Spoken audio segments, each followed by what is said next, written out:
In all honesty, I believe the term Papakāinga has become commercialised. When you think about Papakāinga, I think of my Papakāinga, for example, here in Rotorua in Te Arawa, where it was built by my kraua with his bare hands, has seen through multiple generations, where whānau were sharing kai, sharing resources, connection to marae and our pā was paramount. Tikanga was always lived and breathed. But currently, I guess what we see when we hear Papakāinga and see Papakāinga today, you see subdivided whenua, subdivided whānau, and I guess there is no attention to our Taiao.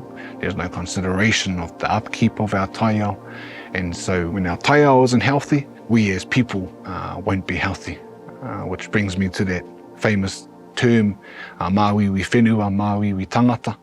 And I guess that kōrero speaks volumes to, I guess, how we are living today.